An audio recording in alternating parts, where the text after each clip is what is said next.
Once upon a time, there was a poor woodcutter who worked hard from dawn to dusk.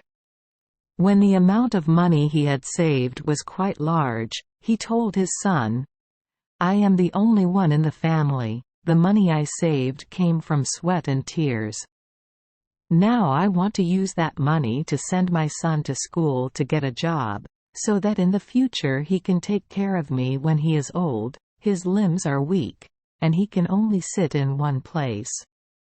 Listening to his father and number 39's words, the son studied so hard that the teacher praised him. When the son was halfway through his studies, his family fell into poverty and he had to return. The father was sad. "I have nothing more to give you. In these difficult times I can only earn a few cents to cover daily expenses." The son replied, "Father, Don and number 39's worry. If God and number 39's will is like that, I will probably be lucky. I will try." When the father was preparing to go into the forest to cut wood, the son said, "Let me go with you to help you." The father said, "That and number 39's okay. But I and number 39's am sure you and number 39's find the work hard. You and number 39's not used to this work. You probably one and number 39's be able to keep up, and I Don and number 39's have enough money to buy another axe."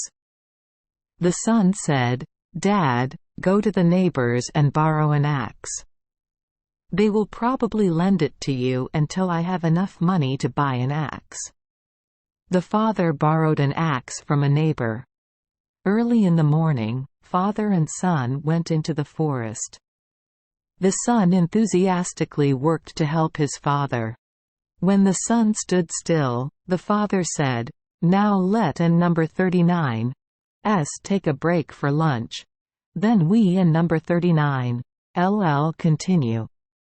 The son held the cake in his hand and said, "Dad, just rest. I and number 39's am not tired yet. I want to walk around to see if there are any bird and number 39's nests." The father said, "Oh my God, are you crazy?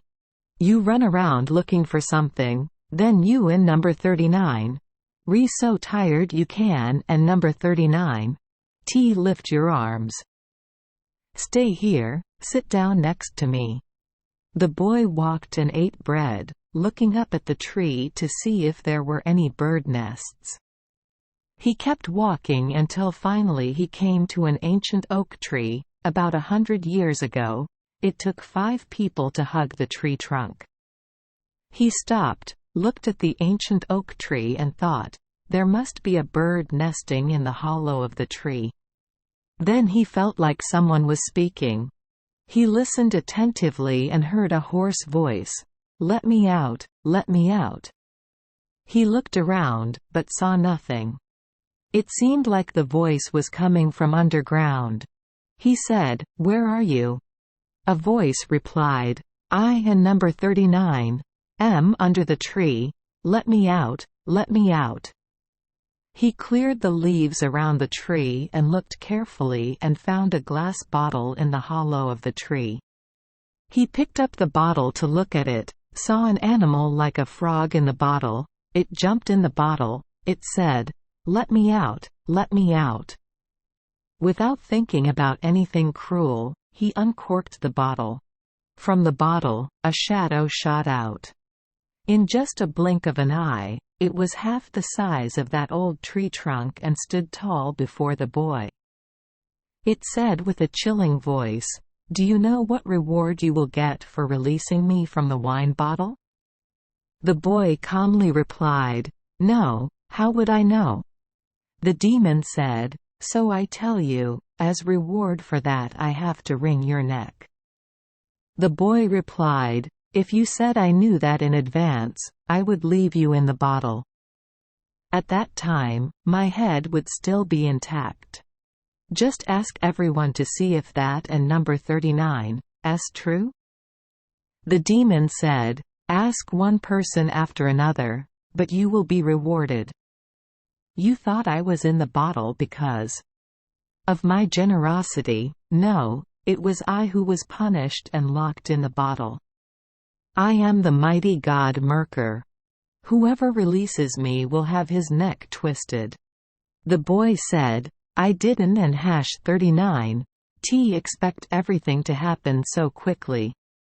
First I want to know if it was you who was in the bottle. If that and number 39 is true, then try to get into the bottle and show me, only then will I believe it. Then after that you can do whatever you want with me." The demon arrogantly said, "That was just a joke." The demon shrank back to the size it was before and crawled into the bottle. As soon as it entered, the young man immediately corked the bottle and threw the bottle back to its original place in the hollow of an old tree. The demon was deceived. Now the boy wanted to go back to his father and number 39's place to cut wood, but the demon raised his voice and called for help. "God, let me out, let me out." The young man replied, "No, not the second time. I will not forgive anyone who intends to harm me, once I have caught him." The demon said, "If you release me, I will give you a lot of wealth, so much that you will live happily for the rest of your life." The boy said, "No, you will deceive me like the first time." The demon said, "Don and number 39 play with the luck you have. I won and number 39 do anything to you, but I and number 39 reward you a lot." The young man thought, "Let a number 39 try it, maybe he will keep his promise." He opened the cork, the demon came out and stretched to become as big as a giant. It said, "Now you will receive your reward." The demon gave him a small piece of cloth-like adhesive tape and said, "If you put this end through the wound will heal. If you pass the other end through iron or steel, the iron and steel will turn into pure silver." The young man said, "You have to try it to know." Then he took an axe and peeled off a piece of bark. Then he took a cloth and passed it over the peeled bark, and the bark immediately healed. He said to the demon, "That and number 39 is true. Now we can part ways." The demon thanked him for freeing it. The boy also thanked the devil for the gift. He returned to where his father was working. The father asked, "Where are you running to?" "I forgot to work." Dad said, "I can and number 39 do anything. Just calm down, Dad. I will finish the job." The father said angrily, "Wait, nothing comes of it. Look here, Dad, just give me one blow of the axe and that tree will fall down." He took the cloth and passed it over the axe, then swung his hand to chop the tree. The iron axe turned into a silver axe, so it flew to the ground. "Father, why did you give me such a blunt axe? Now everything is ruined." The father said angrily, "Oh my God, what are you doing? Now I have to buy another axe, I and number 39 am of no use." The son said, "Don and number 39 be angry, Father, I will pay for the axe." The father shouted, "Stupid soldier, what should I pay? I Don and number 39 have a penny in my pocket, only a few words in my head. Don and number 39 know anything about logging." Later, the son said to his father, "Father, I can and number 39 do it anymore." Father and son, let and number 39 take a break today. The father said, "God, what? Dad, do you also cross your arms and shake your thighs like me?" I still have to try to finish it. You can collect your things and go home. Father, this is my first time in the forest, so I Don and number 39 T know the way out. Dad, come home with me.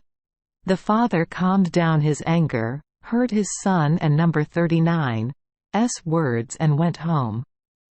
Returning home, the father said, "Sell this axe.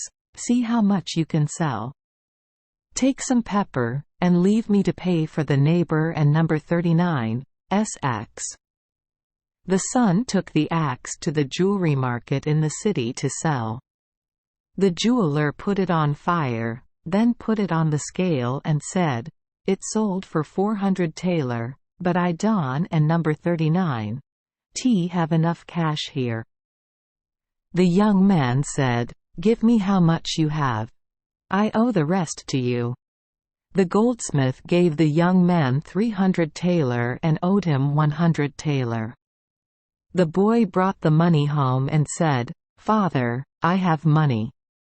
Father went to ask the neighbor how much the axe cost. The father said, "I already know that. A taler of 6 cents. Then you pay 2 talers and 16 cents. Paying double is enough. Look, Dad, I still have a lot of money left." The son gave his father 100 taler and said, "I hope you never have to be in need, you can live happily and comfortably." The father said, "My God, where did you get so much money?" Then the son told his father the story of meeting the devil in the forest and how he believed in his luck to have so much money. With the remaining money, the boy set off to continue studying. Because he could heal wounds with a cloth, he became the most famous doctor in the world. Thank you for joining us for today's fairy tale. We hope these stories bring joy and meaning to your day. If you love our channel, please hit the subscribe button so you won't miss any exciting tales. Wishing you a good night and sweet dreams. See you in the next story.